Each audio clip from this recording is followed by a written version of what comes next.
اور کیا بہوؤں بیٹیوں کا تماشا لگایا ہے، اور نیم برہنہ بیٹیاں لوگوں کی شہوانی نگاہوں کے سامنے ہیں، اور باپ بھی کھڑا ہے اور بیٹا بھی کھڑا ہے، نہ باپ کی آنکھوں میں حیا ہے، نہ بیٹے کی نظروں میں حیا ہے، نہ بھائیوں میں غیرت ہے، اور کہتے ہو اللہ کی رحمتیں ہمارے اوپر نازل ہوں۔ یہ تو شکر کرو پتھر نہیں برستے محمد عربی کے قدموں کا صدقہ۔ اسلام کا جو بنیادی اخلاق ہے وہ حیا ہے، یہ بات ذہن میں رکھیں۔ ہر دین کی ایک پہچان ہے، حضور نے فرمایا اسلام کی بنیادی پہچان کیا ہے؟ حیا ہے۔ جب ہم نے اسلام کے دامن کو چھوڑ دیا ہے، یہ رسم حنا کے نام سے بدتمیزی یہ کس معاشرے سے ہم نے لی ہے؟ ہمارا تو رب یہ بھی گوارا نہیں کرتا کہ ہفتے کے دن کی تعظیم ہو اور اونٹ کا گوشت ایک بندہ ترک کرے یہودیت کی رسم سمجھ کے، اسلام سے ٹکراتا نہیں ہے، پھر بھی جو ہے وہ اسلام اس کو گوارا نہیں کرتا۔ اور کیا بہوؤں بیٹیوں کا تماشا لگایا ہے، اور نیم برہنہ بیٹیاں لوگوں کی شہوانی نگاہوں کے سامنے ہیں، اور باپ بھی کھڑا ہے اور بیٹا بھی کھڑا ہے، نہ باپ کی آنکھوں میں حیا ہے، نہ بیٹے کی نظروں میں حیا ہے، نہ بھائیوں میں غیرت ہے، اور کہتے ہو اللہ کی رحمتیں ہمارے اوپر نازل ہوں۔ یہ تو شکر کرو پتھر نہیں برستے محمد عربی کے قدموں کا صدقہ۔ اگر ان کی رحمت نہ ہو درمیان میں، ابھی آگ لگ جائے دونوں جہاں میں۔ یہ تو ان کی رحمت ہے کہ پتھر نہیں برستے۔ پچھلی قوموں نے ایک ایک جرم کیا، کسی کے اوپر پتھر برسے، کسی کے اوپر خون برسا، کسی کے اوپر ایسا زلزلہ آیا کہ نیچے والی جگہ اوپر اور اوپر والی بستیاں نیچے، لیکن اس امت پر ایسا نہیں ہوگا۔ اللہ کہتا محبوب تیری وجہ سے نہیں ہوگا، ورنہ حضور نے فرمایا کہ یہ امت پچھلی امتوں کے قدموں پر قدم رکھے گی۔ یہاں تک حضور نے فرمایا کہ اگر کسی شخص نے اپنی ماں کے ساتھ بھی زیادتی کی ہے تو یہ وہ بھی کرے گا۔ اور دیکھ رہے ہیں کیا کچھ نہیں ہو رہا، قبروں سے مردے اکھاڑ کر کے ان کی بے حرمتی نہیں کی جا رہی۔ کبھی ایسا بھی ہوا تھا؟ کیا کچھ نہیں ہو رہا؟ تم کہتے ہو کہ ہمارے اوپر اللہ کی رحمتیں نہیں اترتی، میں کہتا ہوں شکر کرو پتھر نازل نہیں ہوتے، اور یہ صدقہ ہے محبوب کی کالی کملی کا۔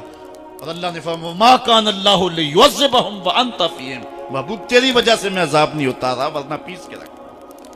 تو ہم اپنے آپ کو دیکھیں، اپنے کردار کو دیکھیں، اپنے حوال کو دیکھیں، سر سے لے کر پاؤں تک ہم اسلام میں آ جائیں، چھوڑیں آدھا تیتر آدھا بٹیر، جہاں جی چاہا اسلام کے دامن میں آگے اور جہاں جی چاہا ادھر چلے جائے، مسجد میں بھی چندہ دیا اور ہوٹل میں بھی شراب پی، رب بھی خوش رہے شیطان بھی راضی رہے، ایسا نہیں ہوگا۔ رب کہتے نہیں کہ میرے ہو تو پھر میرے ہی ہو۔ کوئی بھی غیرت مند محبوب نہیں جو ہے تسلیم کرتا کہ میرا محب کسی اور کی طرف نظر اٹھا کے بھی دیکھے، تو رب سب سے بڑا غیرت مند ہے، وہ نہیں چاہتا میرا ہو اور کسی اور کی طرف دیکھے۔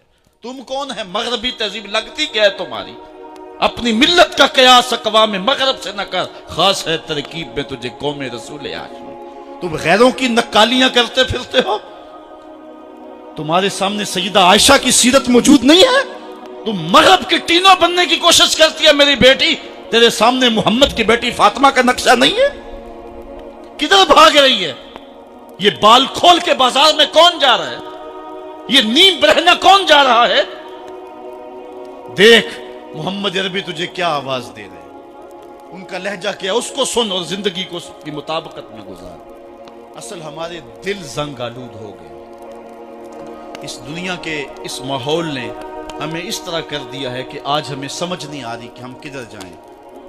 علماء فرماتے ہیں جب دل زنگ آلود ہو جائیں تو پاک لوگوں کی صحبت اختیار کریں، اور کثرت ذکر، حضور نے ارشاد فرمایا لکل شین سقالہ وسقالۃ القلوب ذکر اللہ، ہر شے کا زنگ اتارنے والی کوئی چیز ہے، دلوں کا زنگ لگ جائے تو اللہ کا ذکر کیا کرو، دلوں کا زنگ اتر جائے۔ اور ایک اور حدیث میں حضور نے دلوں کا اور من کا میل اتارنے کے دو نسخے بیان کیے، ایک کثرت کے ساتھ موت کو یاد کرنا، کثرت کے ساتھ موت کا تذکرہ، اور دوسرا کثرت کے ساتھ جو ہے وہ تلاوت کلام مجید۔ اصل 10-15 سالوں سے ہمارے ساتھ جو کچھ ہوا ہے، آج اگر کوئی تذکرہ موت کرے، کوئی آخرت کی یاد دلائے، کوئی عمل کی بات کرے، وہ کہتے ہیں یہ تو ویسے خوش کیسے، کیا پتہ، قبر کا مذاق اڑا رہا ہے۔ اللہ اکبر، قبر دا خوف دے دے کے لوکی مینوں ڈرا دے۔ میں کہتا ہوں لوگ ہے کون ڈرانے والے؟ منکر نکیر کا پتہ آمنہ کے لال نے دیا۔ قوم کو بے عمل بنایا جا رہا ہے، اور ان کے سینے سے خوف خدا اور خشیت الہی جو ہے وہ کچھ جا رہی ہے، اور یہ سب کچھ دین کے نام پہ کیا جا رہا ہے، اور چند مفاد پرست لوگوں نے ترہیب اور ترغیب جو کہ اسلام کا مزاج ہے، تبشیر اور تنذیر نبی کا منصب ہے، اس کا مذاق اڑا کے رکھ دیا اور انہوں نے ایک متوازی دین دے دیا ہے، جس کے نتیجے کے اندر قوم کی بے عملی جو ہے وہ پختہ تر ہو گئی اور اس کو وہ دین کا رنگ دے رہے ہیں۔ اللہ کے محبوب علیہ الصلوۃ والسلام نے فرمایا کہ دلوں کو زنگ لگ جائے تو ذکر سے اترتا ہے، دلوں کو زنگ لگ جائے تو قرآن سے اترتا ہے، دلوں کو زنگ لگ جائے تو موت کی کثرت کے ساتھ یاد کرنے سے اترتا ہے۔ قرآن مجید کی تلاوت معمول زندگی بنا۔ وہ کہتے ہیں کہ چہرے کا پردہ نہیں ہے، ہاتھوں کا پردہ نہیں ہے، پاؤں کا پردہ نہیں ہے۔ شاید وہ اس بات کو جو ہے وہ سمجھنے سے قاصر ہیں کہ یہ محارم کے لیے ہے۔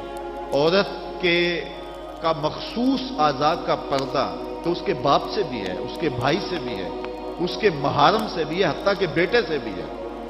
لیکن یہ جو اعضاء ہیں ان کا پردہ بھی عورت کے اوپر لازم ہے، چونکہ جو شر پیدا ہوتی ہے وہ چہرے سے اس کا آغاز ہوتا ہے۔ تو میں ایک بات کہا کرتا ہوں کہ یہ جتنے دلائل ہیں، ان دلائل کے جواب بھی علماء نے دیے ہیں، یہ ساری بحث کی جا سکتی ہے۔ میری مائیں بہنیں تصور کر لیں کہ سیدہ فاطمہ تو زہرا کا پردہ کیسا ہوگا، تو ان کے تصور میں حیا میں لپٹی ہوئی فاطمہ دکھائی دے گی۔ بلکہ سیدہ فاطمہ تو زہرا سے جب پوچھا گیا کہ عورت کا صحیح پردہ کیا ہے، تو انہوں نے کہا کہ عورت کا صحیح پردہ یہ ہے کہ وہ کسی مرد کو نہ دیکھے اور کوئی مرد اس کو نہ دیکھے۔ حضرت عبداللہ ابن مکتوم رضی اللہ تعالی عنہ کے سامنے ازواج مطہرات نے پردہ نہیں کیا تو وہ آنکھوں سے نابینے تھے، تو حضور نے اس پر انہیں تنبیہ کی کہ تم نے پردہ کیوں نہیں کیا؟ تو انہوں نے کہا حضور وہ تو نابینا ہے۔ تو فرمایا کہ تم نابینا تو نہیں ہو۔ تو پردہ مرد سے بھی ہے، جہاں فتنے کا امکان بھی ہو، شریعت نے وہ راستہ ہی مسدود کر دیا ہے تاکہ کل کوئی فتنہ کھڑا نہ ہو جائے۔ تو میں سادی سی بات یہ کرتا ہوں کہ پردے کے حوالے سے دلائل کی دنیا بھی ایک بہت بڑی دنیا ہے، لیکن میری مائیں اور بہنیں یہ تصور کریں کہ سیدہ فاطمہ تو زہرا کا پردہ کیا ہوگا، تو یہ تصور کرنے سے ہی طبیعت میں حیا پیدا ہونا شروع ہو جائے گا، اور سیدہ کا پردہ اور ان کی عصمت اور ان کی آبرو کا انداز سمجھ میں آ جائے گا۔ حضرت اسماء بنت امیس رضی اللہ تعالیٰ عنہ فرماتی ہیں کہ میں سیدہ فاطمہ زہرا کے پاس بیٹھا کرتی تھی، اور انہیں سب سے زیادہ فکر اس بات کی تھی کہ زندگی میں تو عورت اپنے پردے کی حفاظت کر لیتی ہے، لیکن مرنے کے بعد جب پٹڑے پہ چارپائی پہ اسے ڈالا جاتا ہے تو اس کا جسم جو ہے وہ جنبش کرتا ہے اور وہ مختار نہیں ہوتی ہے، تو اعضاء دکھائی بھی دیتے ہیں، اعضاء کی حیت بھی سمجھ میں آتی ہے، تو یہ بڑا مشکل لمحہ ہوگا جو مرنے کے بعد درپیش ہوتا ہے۔ تو فرماتی ہیں کہ میں نے انہیں کہا کہ جب حبشہ کی جانب ہجرت کی تھی تو میں بھی ان لوگوں میں شامل تھی، تو میں نے وہاں حبشہ میں دیکھا ہے کہ چارپائی کے چاروں پایوں کے ساتھ شاخ باندھ دیتے ہیں اور پھر ان کو درمیان میں جوڑ دیتے ہیں اور اس کے اوپر کپڑا ڈال دیتے ہیں اور یہ ایک ڈولی بن جاتی ہے۔ تو کہتی ہیں جب میں یہ بات بتائی تو سیدہ بہت زیادہ خوش ہوئی، کہا یہ تو ایک بہت اچھا طریقہ سمجھ میں آ گیا جس سے مرنے کے بعد بھی عورت کے پردے کی اور اس کے جسم کی حفاظت ہو سکے گی، کسی کی نظر نہیں پڑے گی۔ تو یہ وہ سیدہ ہیں کہ جنہوں نے اپنے پردے کی حفاظت یوں کی کہ غیر مرد نے انہیں نہیں دیکھا، اور پھر مرنے کے بعد بھی ان کے لیے وہ ڈولی تیار کر لی گئی، رات کی تنہائیوں میں ان کا جنازہ پڑا گیا، اور یہ وہ پاک دامن خاتون ہے جن کا آنچل مہر و ماں نے بھی نہیں دیکھا ہے۔ اور جب قیامت کا دن ہوگا تو حضرت سیدہ فاطمہ زہرا 70,000 خواتین کے جلو میں نکلیں گی، تو آواز آئے گی یا اہل الجمع غدوا ابصارکم لأن فاطمہ بنت محمد حتی تمر، اے لوگوں نگاہیں نیچی کر لو، محمد عربی کی بیٹی کی سواری گزر رہی۔ تو دنیا پر بھی ان کے پردے کی حفاظت، بعد از وصال بھی، اور پھر قیامت کے دن بھی۔ مجھے بتائے عورت کیا وہ مغرب کی آوارہ لڑکی کے روپ میں زندگی گزارنا چاہتی ہے یا سیدہ فاطمہ زہرا کے پردے کی وارث بننا چاہتی؟ وہ سڑکوں پر لہرا کر چلنے میں فخر محسوس کرتی ہے یا کہ وہ اپنے مخصوص پردے میں لپٹ کر کے تقدس مہاب انداز میں گھر سے مجبوراً نکلنا پڑے تو نکلنا پسند کرتی ہے؟ کوئی بھی شریف زادی یہ پسند نہیں کرے گی کہ وہ مغرب کی حیا باختہ لڑکیوں کی طرح آوارہ مزاج ہو اور اس کی طرف شہوانی اور بھوکی اور غلیظ اور گندی نظریں اٹھے. وہ چاہے گی کہ میں تقدس معاب زندگی گزاروں. میری بہن، تیرا برقع تیرے لیے قید خانہ نہیں، تیرے برقعے کی ایک ایک سلوٹ تیرے حیا کا پہرا ہے. تو مغرب کی ٹینو نہیں ہے، تو مشرق کی بیٹی ہے. تو فاطمہ ہے، تو عائشہ ہے، تو حفصہ ہے. تیرا پردہ اس کائنات کے حسن کی علامت ہے. تو سمٹ جائے گی تو امت پھیل جائے گی، تو گھر کو سنبھال لے گی تو امت بحر و بر پہ جاری ہو جائے گی. تو عورت کو گھر میں سمٹ کر کے اپنی اندرون خانہ ذمہ داریوں کو سنبھال کر کے اپنی عصمت اور اپنی آبرو کی حفاظت کرنی چاہیے تھی. اقبال نے بڑی خوبصورتی سے اس پر بحث کی ہے کہ عورت کے لیے پردہ ضروری ہے یا نہیں، اور پھر کہا عورت کو یہ خود اپنے آپ سے پوچھنا چاہیے کہ وہ کس روپ میں اچھی لگتی ہے. ذرا دیکھیے اقبال کا لہجہ. اللہ اکبر. اس راز کو عورت کی حقیقت ہی کرے فاش. مجبور ہے، معذور ہے مردانے خرد مند. کیا چیز ہے آرائش و زیبائش میں زیادہ، آزادی نسواں یا زمرد کا گلو بند. اقبال کہتا ہے کہ عورت اپنے اندر کی عورت سے پوچھے کہ اس کے لیے حسن کہاں ہے. زمرد کا گلو بند اس کو دیا جائے اور وہ پردے میں جو ہے وہ سمٹ کر کے گھر کی ملکہ بن کے رہے، تو یہ اس کے لیے زیادہ اعزاز اور عزت اور فخر کی بات ہے، یا وہ جو ہے وہ آزادی نسواں کے نام سے بازاروں میں گھومتی پھرے اور مردوں کے سامنے ہنس ہنس کے باتیں کرتی پھرے. ایک عورت 4 گھر کے افراد کی خدمت کو اپنے لیے بوجھ سمجھتی ہے اور اسلام کو مطعون کرتی ہے کہ اسلام نے مجھے جو ہے وہ پابند کر دیا ہے اور گھر کے اندر محدود کر دیا ہے، اور میں اتنے بچوں کی تربیت میرے کندھوں پہ ڈالتی ہے، اور میں شوہر کی خدمت بھی کروں، بچوں کی خدمت بھی کروں، تو اسلام نے تو میرے اوپر بڑی پابندی لگا دی ہے، مجھے آزادی ملنی چاہیے. اور وہ عورت جو 4 بچوں کی خدمت اپنے لیے بوجھ سمجھتی ہے اور پھر وہ 300 مسافروں کو ہنس ہنس کے کبھی پانی پیش کرتی ہے، کبھی کھانا پیش کرتی ہے. 300 مسافروں کو ہنس ہنس کے مسکرا کے لہک لہک کے پانی پیش کرنا اور کھانا دینا، اور مختلف ذہنیتوں اور گندی سوچوں کے حاملین لوگ بھی اس طبقے میں موجود ہوتے ہیں اور ان کی شہوانی نظروں کا شکار ہونا. کیا عورت کے لیے یہ عزت ہے، یا عورت کے لیے یہ عزت ہے کہ گھر کی 4 دیواری میں سمٹ جائے اور تقدس ماحول کے اندر اپنے بچوں کی تربیت کرے؟ عورت کو جتنی ذمہ داریاں دی گئی ہیں وہ صرف ان کو سنبھال لے اور ان کے سنبھالنے کا حق ادا کر دے تو وہ ایک اچھے معاشرے کی تشکیل کی ضمانت بن جاتی ہے. سیدہ فاطمہ الزہرا رضی اللہ تعالی عنہا کا وجود ہمارے لیے ایک روشن، ایک منور اور ایک تابع جو ہے وہ وجود ہے، جس سے ہم مخدرات اسلام کی تربیت کے خد و خال لے سکتے ہیں. اقبال کہتا ہے تو نہ دانی کہ سوزے کراتے تو دیگر گوں کر تقدیر عمر را.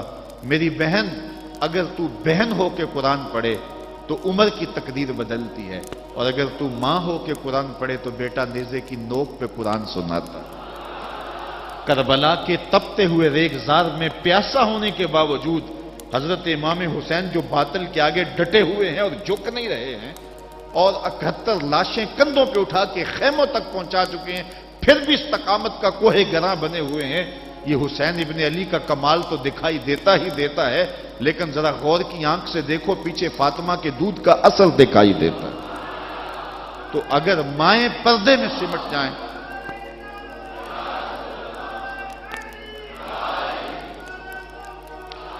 تو یہ حضرت امام حسین کی صورت کے اندر امت کو جو خوبصورت تحفہ دیا. بلکہ یہاں اقبال تو بے خود ہو گیا نا، وہ کہتے ہیں آپے سے باہر ہونے کی کیفیت، کہ عقیدت کا رنگ ایسا چڑھا کہ بس جذبات سے مغلوب ہوا. اقبال کہتا ہے کہ وہ کہتا ہے کہ رشتہ آئین حق زنجیر پاس فرمانے جناب مصطفیٰ، ورنہ گردے تربتش گردید میں سجدہ برخا کے او پاشید میں. اے فاطمہ، جو کام تو نے کیا، اگر شریعت کے حکم کی زنجیریں میرے پاؤں میں نہ ہوتی اور آپ کے باپ کا ہی حکم کہ اللہ کے علاوہ کسی اور کو سجدہ جائز نہیں، یہ مجھے ملحوظ نہ ہوتا، تو میں کعبے کی طرف رخ کر کے سجدہ کرنے کی بجائے تیری قبر کی مٹی کی طرح منہ کر کے سجدہ کرتا، اور میں کعبے کا طواف کرنے کی بجائے تیری قبر کا طواف کرتا، کیونکہ جو کام تو نے کیا ہے وہ کسی اور نے نہیں کیا۔ نبی کے گھر کی ہے عظمت، نبی سے سنتے ہیں، علی کے گھر کی ہے عزت، علی سے سنتے ہیں، وہ جس نے معزز کیا گھرانے کو، حسین پال کے جس نے دیا زمانے کو۔ تو یہ تھا حضرت سیدہ فاطمہ الزہرا رضی اللہ تعالی عنہا کا کردار۔ آج کی عورت سیدہ کے کردار کو اپنے لیے نمونہ حیات بنا کے اپنی زندگی کی راہیں متعین کر دے۔ اگر پندے سے درویش پذیری، ہزار امت بمیرت تو نہ میری، بطول باش و پنہا شو ازیں اثر کہ در آغوش شبیر بگیری۔ اگر فقیر کی ایک بات تو مان لے، ہزار امت مر جائے گی۔ اقبال کہتا امت مسلمہ تجھے زوال نہیں آ سکتا، اور وہ کیا ہے؟ بطول بن جا اور زمانے کی نگاہوں سے پوشیدہ ہو جا، پھر تیری گود میں بھی حسین کے جانشین جنم لیا کریں گے۔ تو جب عورتوں کا کردار بچوں کی تربیت تک محدود ہوتا ہے اور وہ اس کردار کو بحسن و خوبی نبھاتی ہیں تو پھر ایک اچھا معاشرہ تشکیل پاتا ہے۔ لیکن جب حیا باختگی زمانے کو جکڑ لیتی ہے تو پھر قومیں اپنا وجود کھو دیتی ہیں۔ ہمیں ان تمام اسباب پہ غور کرنا چاہیے جس نے اس امت کو عروج سے زوال کی طرف دھکیل دیا، تو ہمیں ایک سبب یہ دکھائی دے گا کہ مخدرات اسلام کا جو کردار تھا، جو ذمہ داریاں تھیں، وہ اس نے پھر ادا جب کرنا چھوڑ دی اور اپنے دائرہ کار سے باہر آ گئیں، تو پھر وہ ذمہ داریاں نہ نبھانے کے سبب امت روح بزوال ہوئی۔ گھروں میں بیٹھ کر کے ماؤں نے تربیت کی تھی۔ ہم نے دور اسلام کے اندر بڑے بڑے مشکل حالات دیکھے ہیں۔ مشکل حالات میں جب اسلام پہ سخت سے سخت وقت آئے، لیکن جب درگاہیں بند ہوں گی، جب خانقاہیں بند ہو گئیں، جب مدارس دینیاں بند ہو گئے، جب اذانوں پہ پابندی لگ گئی، جب بہت کچھ ہوا تھا، لیکن ماں کی گود کی درسگاہ تو کبھی بند نہیں نہ ہوتی ہے، تو ماں نے اس وقت دین کو زندہ رکھا۔ آج بھی ہمیں اسی طبقہ نساء سے امید ہے کہ یہ دوبارہ امت کی نہضت کے لیے جو ہے وہ ایک با ہمت کردار ادا کریں گی۔ اللہ تعالیٰ خواتین اسلام کو حضرت سیدہ پاک کے اسوہ نور کی روشنی میں اپنی زندگی گزارنے کی توفیق عطا فرمائے۔ یہ جو سال ہا سال کے بعد اور سال کے دوران بھی ان کا تذکرہ کیا جاتا ہے، تو فضائل کا باب بھی اپنی جگہ پہ، لیکن ہمیں ان کی زندگی بطور نمونہ اختیار کر کے ماؤں بہن اور بیٹیوں کو اپنی زندگیوں میں شامل کر لینی چاہیے، تاکہ جو ہے وہ اس سے روشنیاں اور اجالے زندگیوں میں شامل کر لیے جائیں۔ اللہ تعالیٰ اپنی خاص رحمتوں سے ہمیں مالا مال کرے۔